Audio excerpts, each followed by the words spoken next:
Disco is a type of dance music. Its popularity peaked during the middle to late 70s.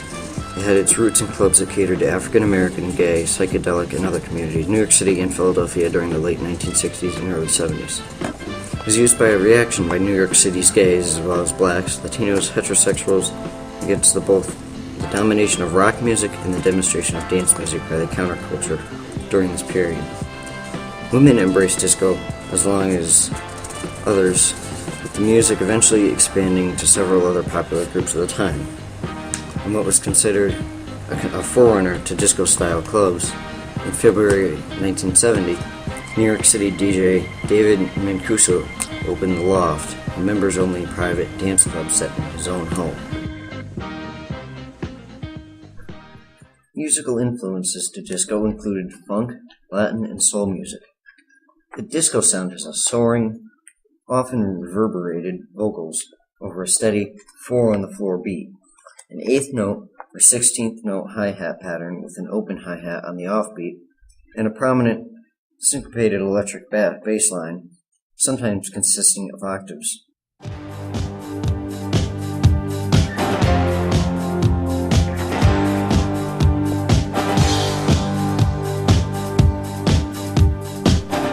Well-known late 1970s disco performers included Donna Summer, the Bee Gees,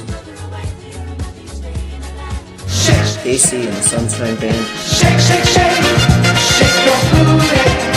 Chick, Jacksons.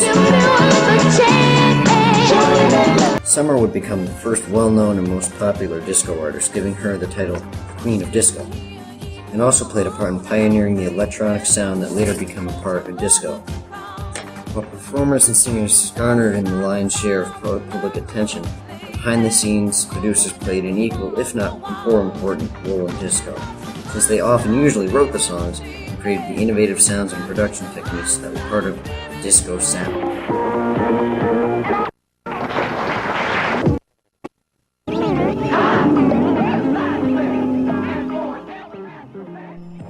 In October of 1975, notable discos included Studio One in Los Angeles, Leviticus in New York, and The Library in Atlanta. By the late 70s, most major U.S. cities had thriving disco club scenes, but the largest scenes were in San Francisco, Miami, and most notably, New York City.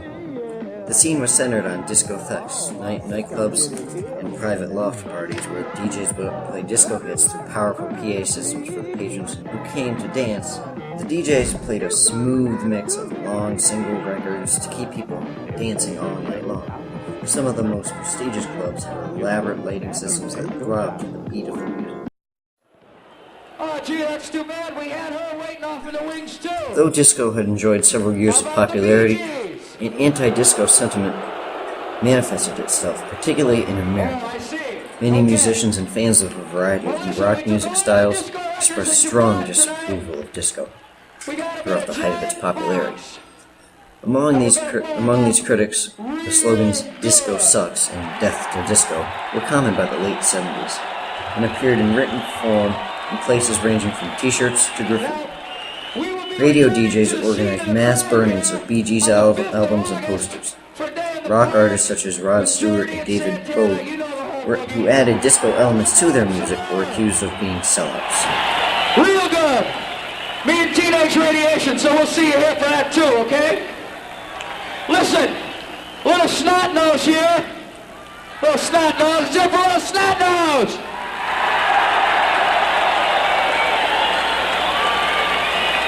Ah, shucks, he's embarrassed. Little snot nose and I want to thank y'all for coming tonight, making us look clean like this. You know, we're pretty important now around the station. They might not even care if the news is late from now on. We appreciate you coming, but most of all, we appreciate you. July 12, 1979, became known as the day disco died because of an anti-disco demonstration that was held in Chicago. Rock station DJs Steve Dahl and Gary Meyer, along with Michael Vick, son of Chicago White Sox owner Bill Vick, staged Disco Demolition Night, a promotional event with an anti-disco theme. Between games, the raucous crowd tore out the seats and turf in the field and did other damage to Kaminsky Park.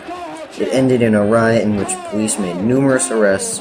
The damage done to the field forced the Sox to forfeit the second game to the Detroit Tigers, who won the first game. The stadium suffered thousands of dollars in damage. Let's hear it for the lovely Lori, the Loop Lady.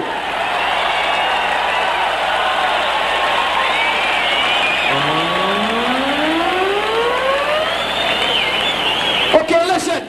I'm going to go blow up the records real good. And then if things work out right here, we'll come back. Now, we already had one national anthem tonight, but that's not the one we want to hear. We want to hear the Insane Cold Lips national anthem. What do you think I'm disco? There's little snot nose to give you the play-by-play on the blow-up. On July 21st, 6 days after the riot, the top 6 records in the U.S. charts were of the disco genre. By September 22nd, there were no disco records on the top 10. The media, in celebratory tones, declared disco dead and rock revived. The anti-disco backlash, combined with the other societal and radio industry factors, changed the face of pop radio in the years following Disco Demolition Night. The top 40 radio stations avoided playing music by black artists in an effort to prevent their stations from being labeled with the dreaded disco tag. One of the more popular of these formats, country music, rose in favor when Saturday Night Fever star John Travolta had a hit with the film Urban Cowboy, a movie that has been perceived as a rejection of disco. The television industry, taking a cue from the music industry, responded with an anti-disco agenda as well. A recurring theme on the television show WKRP in Cincinnati was a hateful attitude toward disco music. It was during this backlash and decline that several record companies were folded, reorganized, or sold. In 1979, MCA Records bought ABC Records and shut it down. Casablanca Records founder Neil Bogart was forced out in 1980 by label owner Polygram. RSO Records founder Robert Stigwood left the label in 1981. TK Records closed in 1981. South Soul Records managed to hang on until 1984. Here they go!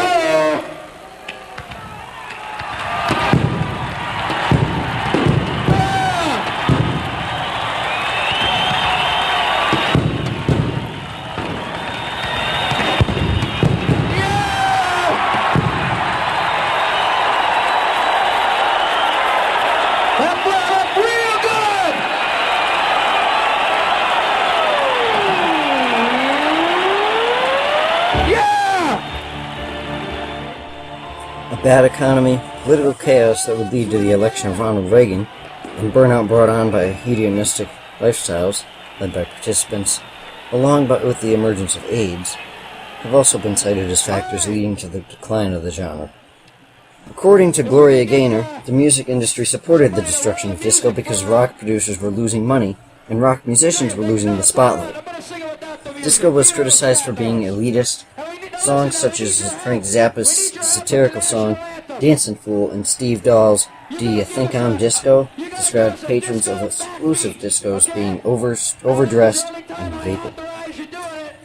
In January 1979, Robert Christgau wrote that homophobia and most likely racism were reasons behind the backlash, a conclusion seconded by John Rockwell in the New York Times. In the years since Disco Demolition Night, social critics have described the backlash as implicitly macho and bigoted, and an attack on non-white and non-heterosexual cultures. I can't hear the music too well, but what the hell? I never know what I'm doing half the time anyway.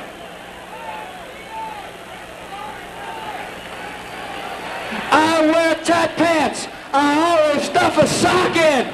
It always makes the ladies start to talk in. My shirt is open. I never use the buttons. Though I look hip, I work for EF Hunting Snot-Nose. Do you think I'm disco? Cause I spent so much time blow drying out my hair. You like it? Do you think I'm disco? Cause I know the dance steps. Learn them all with Fred Astaire.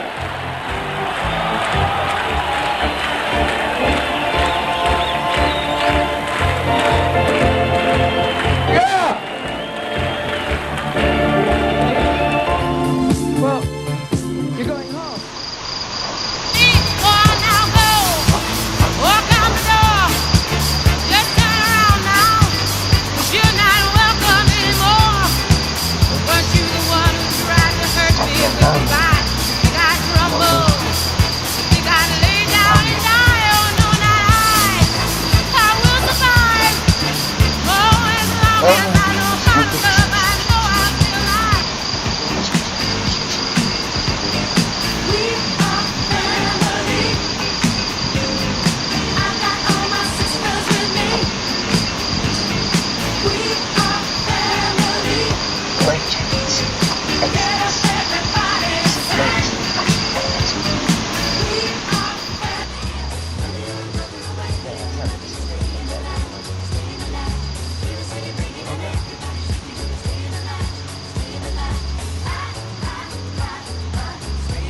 go.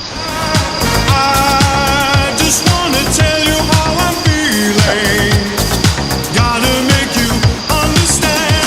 Never gonna give you up. Never gonna let you down. Never gonna run around and desert you. Never gonna make you cry. Never gonna say goodbye. Never gonna tell a lie and hurt you. We've known each other